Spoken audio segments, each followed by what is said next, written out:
So, Jen, you've worked in the industry long enough to know now, and been on the internet presumably long enough to know that it's not always fun.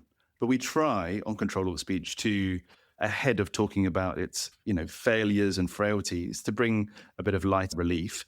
What fun things have you seen on the internet this week? What has brought a smile to your face? So I can share something that my son and I have created for the internet that has brought smiles to our face. So we have an absolutely preposterous looking cat. It is Siberian, which has a lot of hair, and he has a very kind of sour expression all the time and very blue eyes and just a lot of shenanigans. And so we've wanted to share sort of the adventures of, his name is Mittens, but we call him Mugru. We wanted to share some of his adventures. And so we've created an Instagram account, which I felt conflicted because my son's 8, but it's opened up a lot of opportunities to talk about sort of online dynamics and whatnot, which I can share more about later. So we have an Instagram account for Mittens, it also has cameos from our other ancient cat Oatmeal. And recently they've been enjoying our raised garden bed. So we've been gardening. So I have cat content. And we also have a chicken coop that they go in. So it's all sorts of whimsical cat content. Oh my God, so delightful. This is a better answer than I could even have hoped. Yeah. Well, I will share his handle, although I'm very keen to not make him obsessed with engagement metrics. So more just let's share the joy of Mittens in a creative way. My most recent post this morning was likening Mittens to Michael McDonald because they both have, I don't know if you know Michael McDonald from the Doobie Brothers. Not that familiar. Well, I will share with you. Both of them have very blue eyes and both of them love the Doobie Brothers. So love it. I think the internet needs more cat content. And so you are providing a public service there. Interestingly, my fun internet story this week is actually about the cat's sworn enemy, I would say, but a mouse. I've been blighted by a mouse this week. There's been kind of somehow found its way into our London house. I'm sure there are many, many mice running around London. And so I was very interested to read a piece by Works in Progress, which is a kind of quite cool magazine that's actually been bought by Stripe recently, about rats in Alberta, Canada. Did you know, Jen, that there are no rats in Alberta, Canada? Not a single one, apparently. Where have they gone? Have they been eradicated? There's been a kind of systematic public program to get rid of rats because of a kind of public health edict back in the 1950s.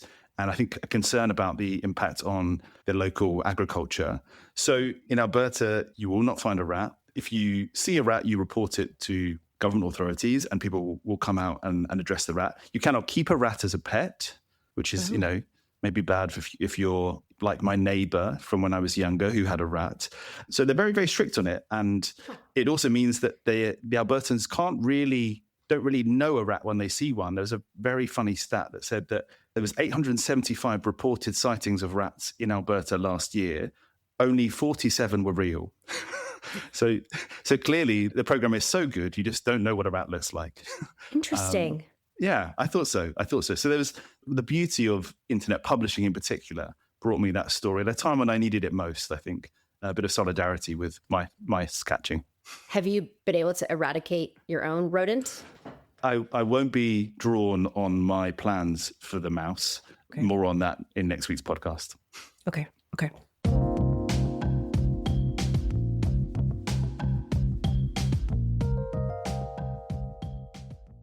Hello and welcome to Ctrl-Alt-Speech, the podcast where we make sense of the major debates shaping online speech, platform power, content moderation, and the future of the internet.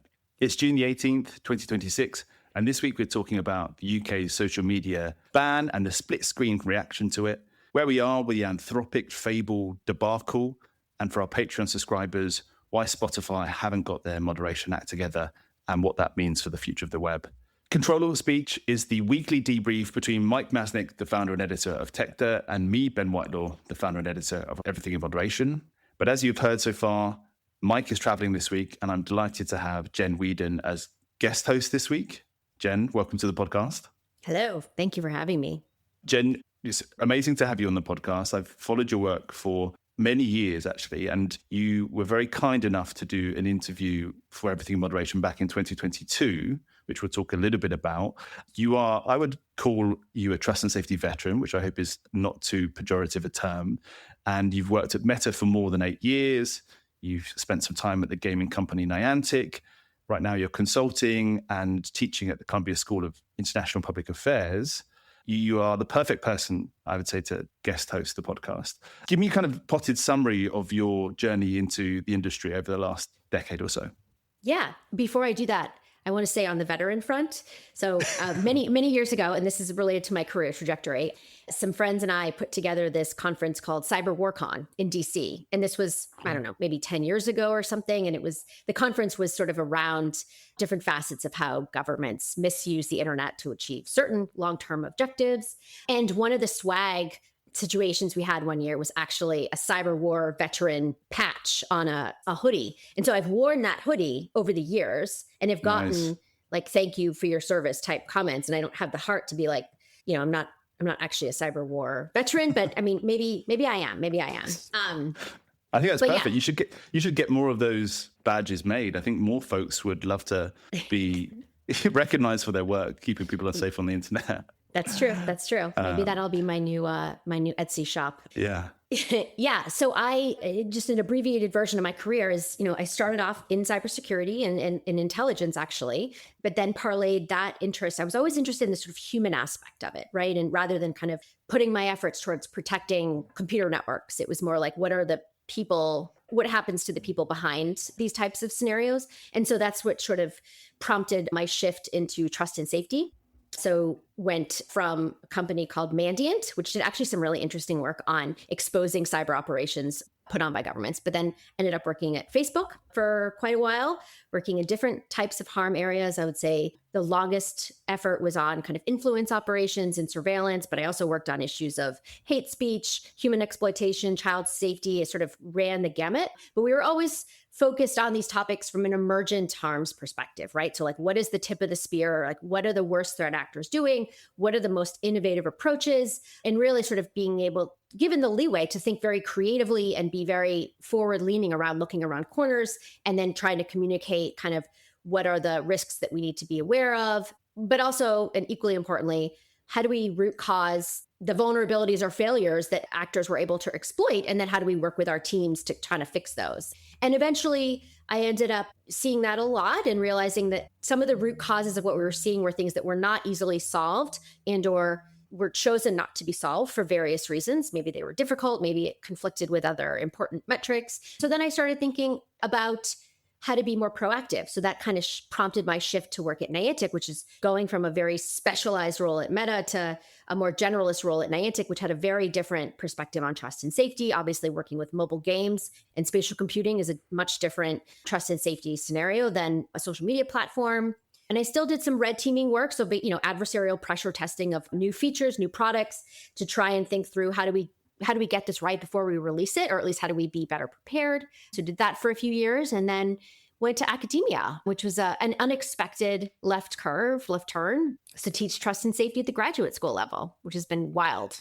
Really interesting. I want to kind of come back to the academic left turn. What is it that about the last kind of few years has changed about that risk intelligence piece? Like, I feel like the advent of generative AI has probably changed the way that teams like yours approach problems and issues on platforms completely. Have you seen that yourself as your current career has gone on, and how do you think that will change?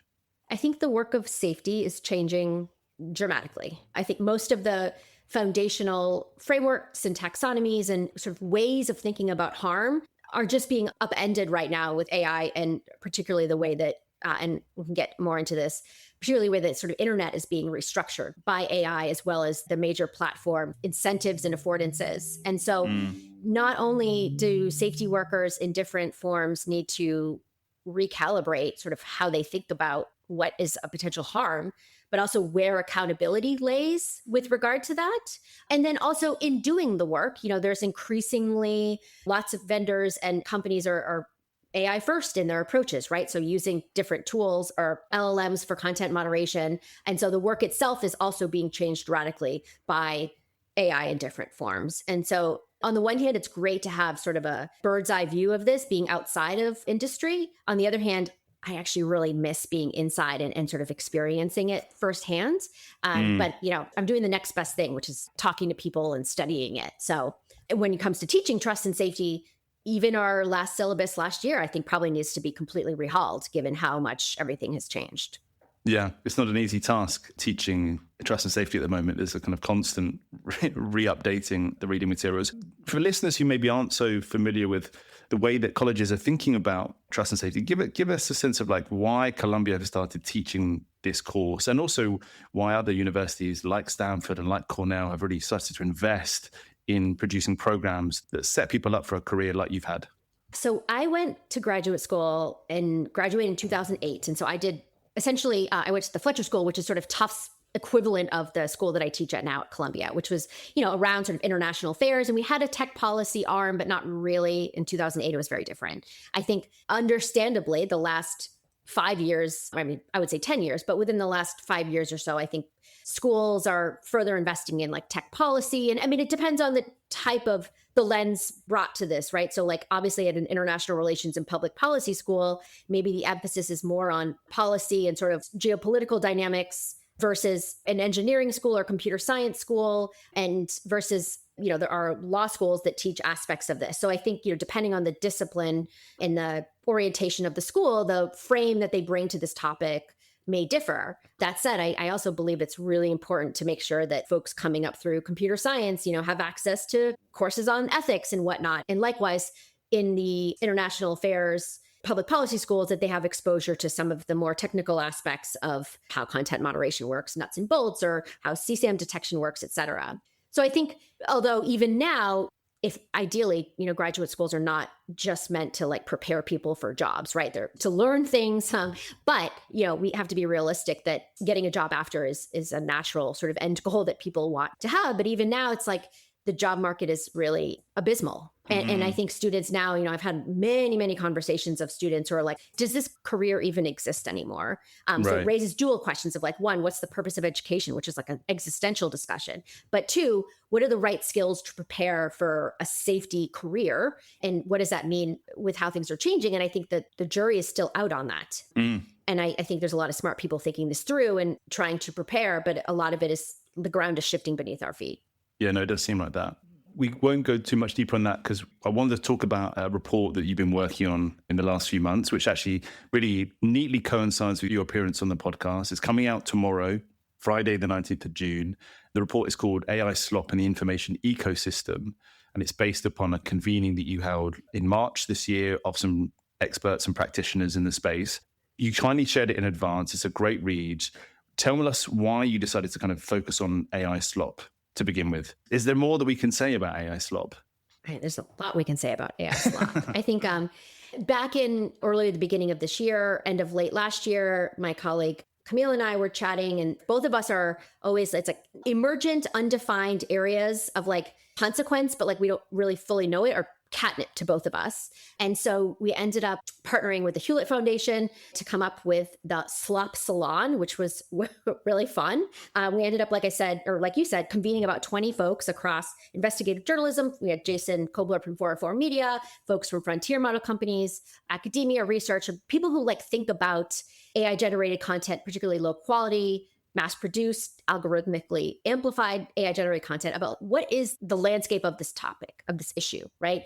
And how can we think about it? And also what can we learn from the past? So the goal wasn't to like come up with a one-size-fits-all definition and a solution. The goal was to get a bunch of people who think about this all the time to share their perspectives and then start to kind of map it out. And I think, we can get into the definitions in a second, but for me also in designing the workshop, being both in academia as well as coming from platform, I was very mindful that often when you get platform folks in a room, they seek to kind of bound the problem and think of it for like, how is this going to be operationalized at scale? How do we kind of frame it? Because that is a natural instinct, right? That is literally how you have to manage these things. And yet the concerns of jumping to conclusions or putting into solutions without understanding the problem fully is something I wanted to avoid. And that tension came up. But we ultimately kind of, even though we had a lot of disagreements on like the definitions, the scope, et cetera, we all agreed that this is not a content moderation story. SLOP isn't just, it can be defined, and the most common definition is really that it's the low quality kind of mass distributed, algorithmically amplified AI generated content. But that's kind of like where the agreement ended. I think there was so many different perspectives on what are the harms, what are the impacts, how do we think about this, what's the scope, what are the properties of slop, et cetera. So I encourage people to read the report. Yeah, I mean, definitely go and read it. It will be part of our show notes as usual. I mean, I really liked in particular, Jen, the way that you kind of compared AI slop as a term, as a phrase to fake news and said, fake news as a term has kind of lost all meaning. It's become collapsed into a kind of various different ways. It's being used by different groups to mean different things. And it's almost meaningless now. And there's a risk of AI slop kind of going down the same route. Can you talk a bit about like kind of the discussions around that very basic idea of defining what it is?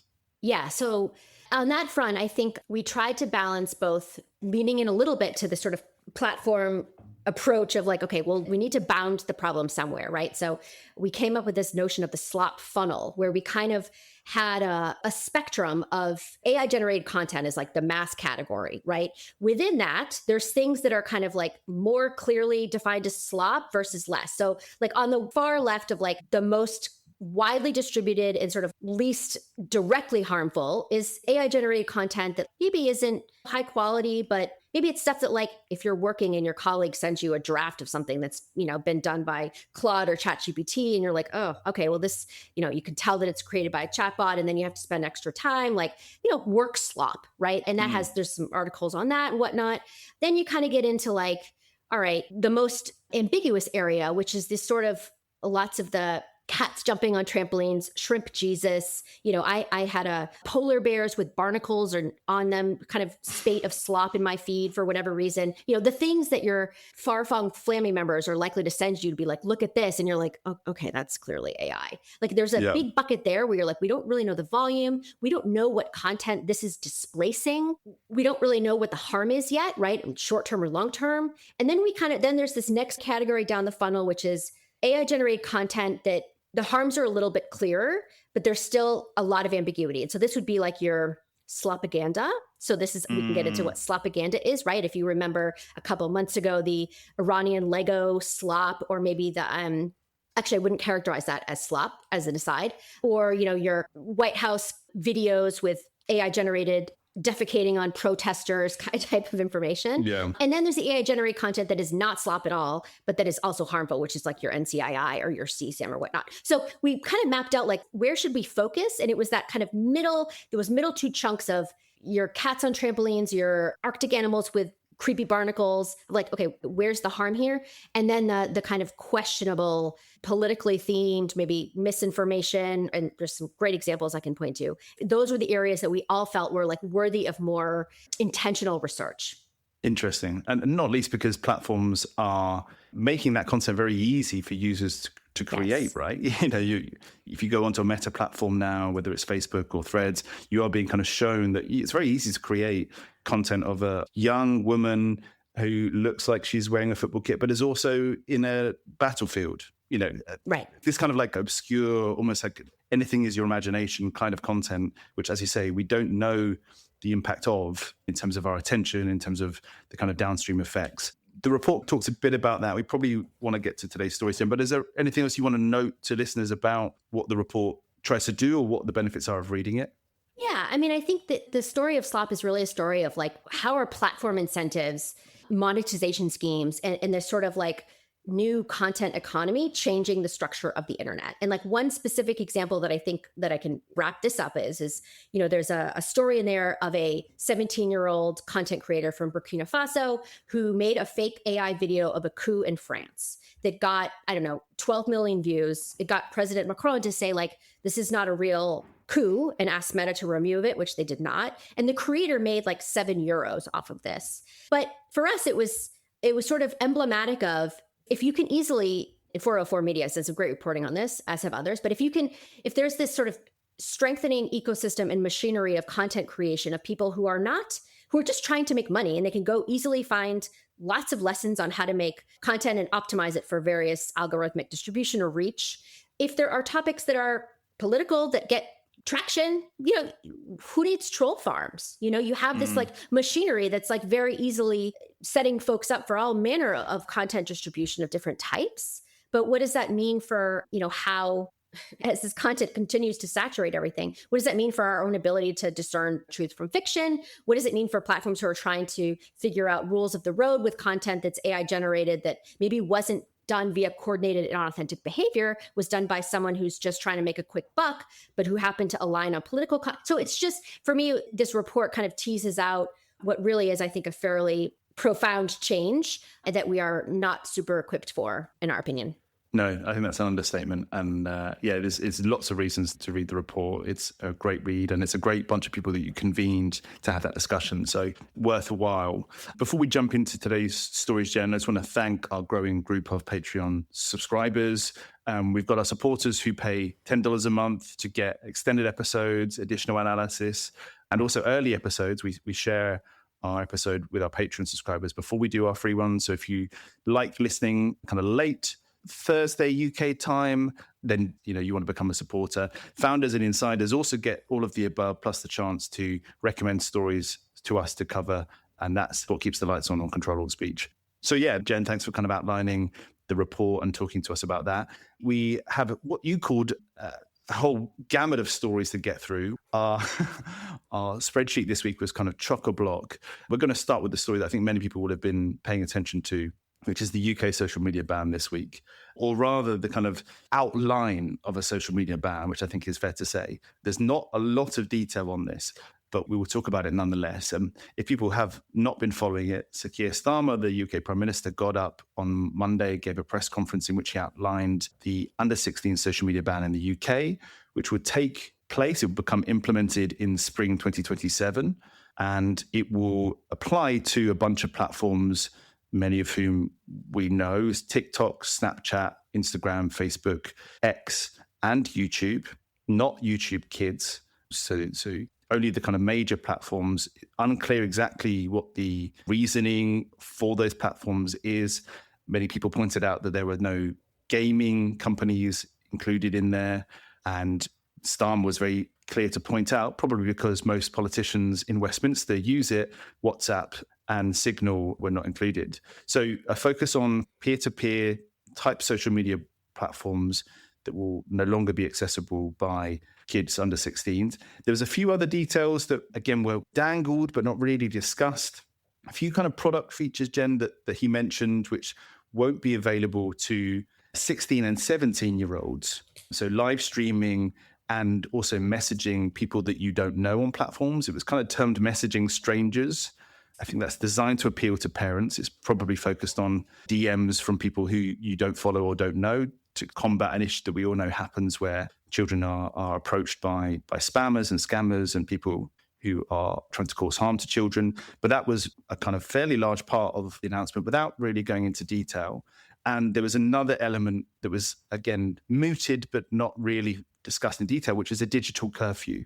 Starmer said that there would be a discussion around an 8 p.m., I think it was, digital curfew for children, but that more information was going to be discussed in July. And the reasoning for all of this was kind of reducing harm for children, improving their well-being, ensuring that they have a healthier childhood. And we could talk a bit about how that language resonates quite strongly, Jen, with some of the campaigning groups have been such a force behind getting UK politicians to take this seriously.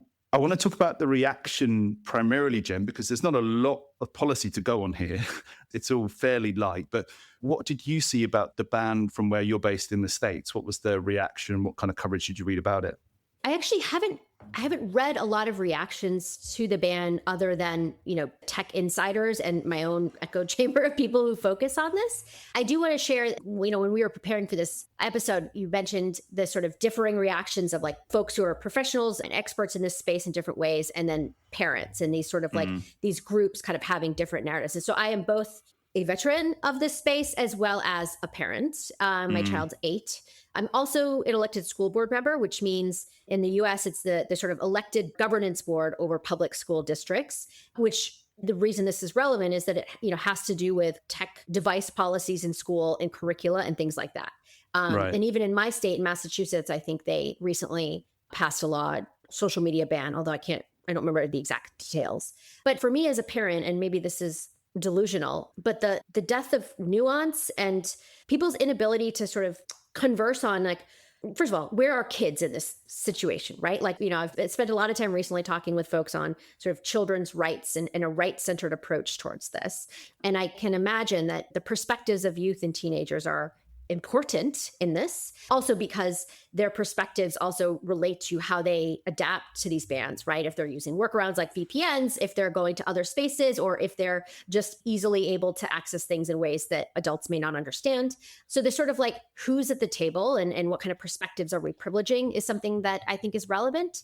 The death of nuance regarding like the commentary on like why aren't games, are we talking about what types of games? Are we talking about games that have UGC in them, messaging, Minecraft? Like these are all very different games that kids use in different ways. And this sort of narrative that like all games are terrible or all social media is leading to X is just so, I think, such a useless way of thinking about it. But I also think this relates to like, what are better ways to engage the public on this? Because clearly like experts who talk about nuance are not communicating effectively or are being outspent by lobbyists and whatnot. So I also think that removing agency for children and then also having more sort of surveillance mechanisms is not going to be long-term helpful for anyone, right? I was reading some of the expert commentary on this in the UK, and an expert said something the phrase I really liked, which is like, we need to create the conditions for competent and critical engagement with tech versus prescribing a one-size-fits-all, because I think there's just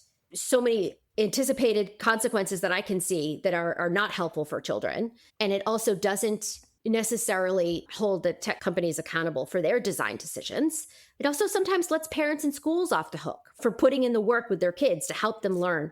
I was literally talking to my son this morning, my 8-year-old, about chatbots he has access to at school, and also how to interpret like the AI summaries when he uses Chrome or Safari, and the differences between using that summary versus links. So I have a lot of thoughts on this, and I think it really misses the mark on so many different levels. It's funny, isn't it? Because that was the consensus among policy experts and trust and safety professionals in the aftermath of this announcement. It was kind of ubiquitous reaction that this was a headline-winning proposal, but not something that was going to be very easy to enforce or that would necessarily have the right consequences. We know that the Australia ban, which is the kind of earliest of these social media bans that came into place last December, has not got strong evidence for addressing the root cause that many people are concerned about. And yet the UK government has gone ahead. It has kind of sped run the consultation at the start of the year, got 116,000 responses to it. But as you say, only about, I think 13 or 14,000 of those were from children. So probably around 10% of that overall consultation, which backs up your point about are they being listened to and are they at the table? Again, we don't have a lot to go on from politicians, but the media reaction I found was very interesting. You had a lot of focus actually on children. There was a lot of people, a lot of outlets going and sticking a microphone in front of children. And I found it super interesting, Jen, that how clear people's views were on a ban. They weren't all in agreement, but they had really strong justifications for it, which made me think, actually, we've missed an opportunity here to bring them into the policy discussion over the course of the consultation. Some kids were saying, parents should be responsible for having the conversations that you have with your son. And others were saying, look, some parents just don't have the capacity. They don't have the headspace. They don't have the time. They don't have the skills. They haven't worked in the industry like you have. And so maybe that's not, we should create a kind of baseline element of safety here. And then, there was the kind of parental reaction.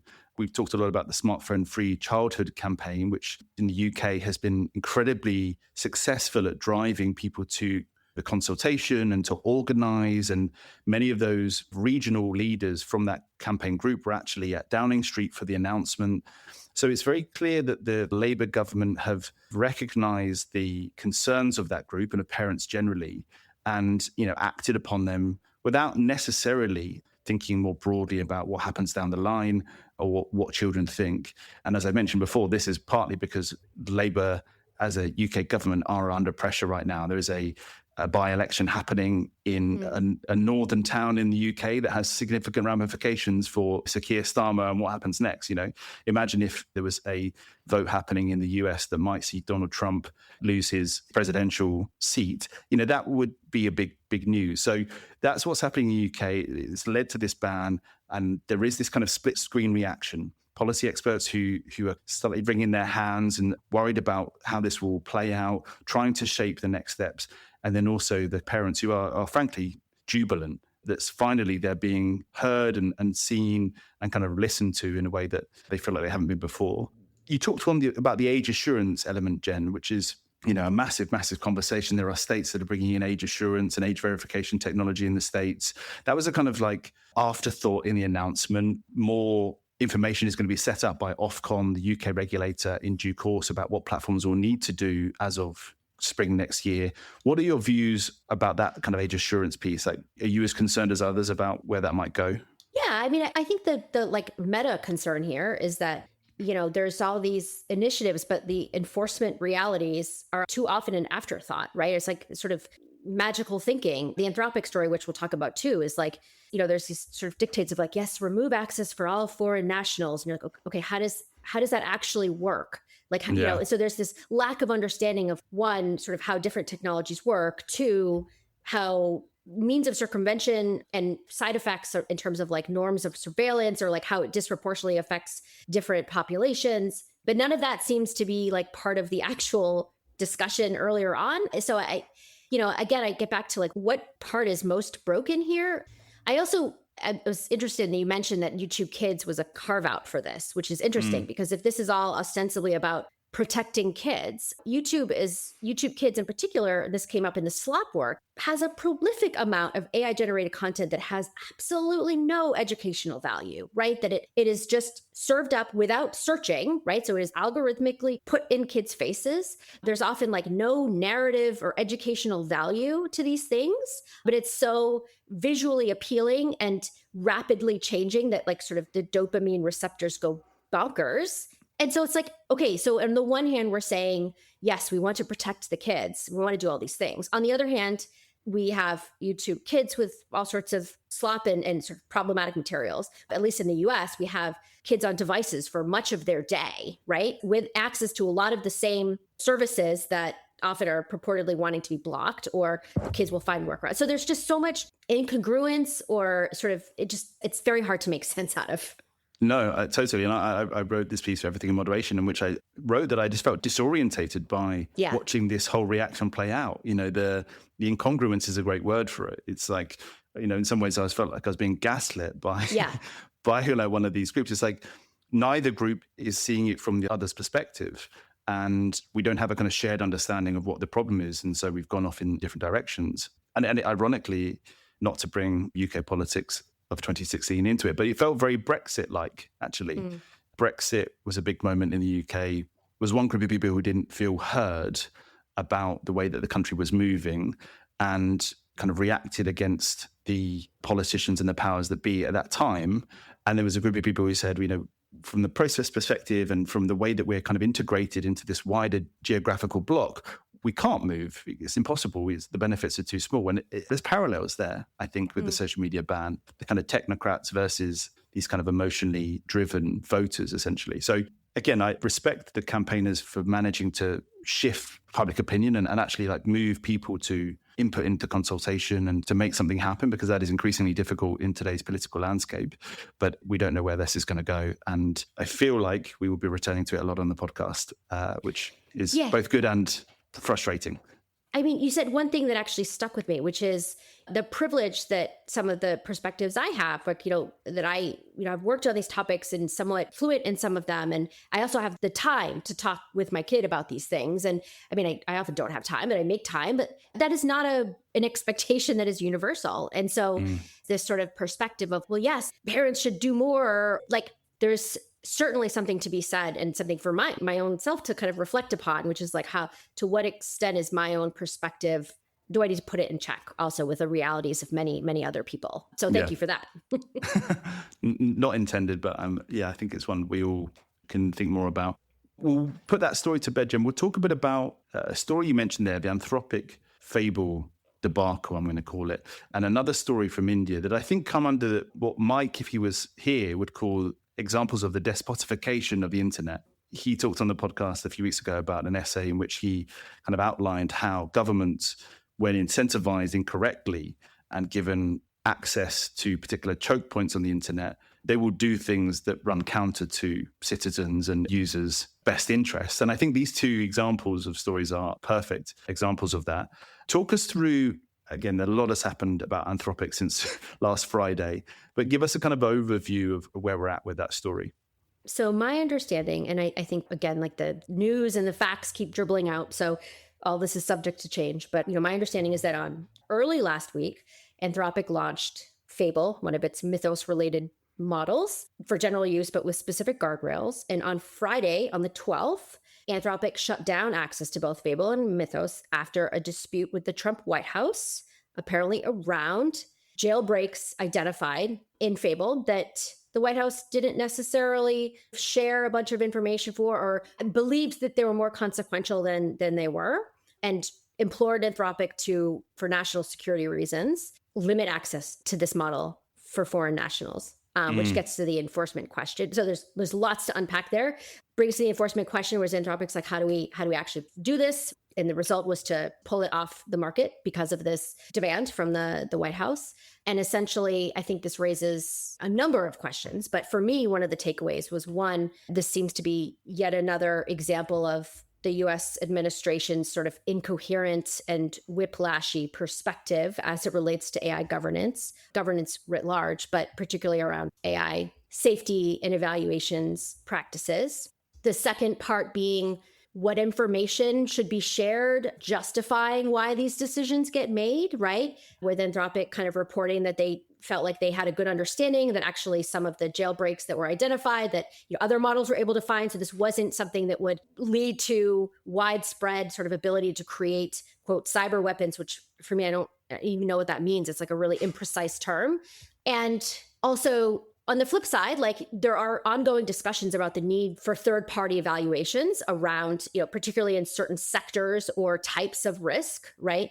But even with that, there's discussions around which areas are rightfully the most concerning or high risk versus like what are we willing to accept as course of business, right? Like are people having mental health catastrophes or not being able to discern truth from fiction? Like that's cool, but we don't want cyber weapons. So there's a lot of kind of embedded in terms of how we make decisions. And I think the last thing I'll say is there's been a lot of commentary around Anthropic's own messaging and positioning itself in the market, and how a lot of how Anthropic's sort of long-termism and ways of thinking are setting the stage for a lot of either academic capture or other, marketing. Like there's so many ways in which that narrative kind of takes hold. And I think, there's many threads we could pull, but that's my understanding of the Anthropic debacle over the last week. Yeah, I think you've done a really good job of summarizing that.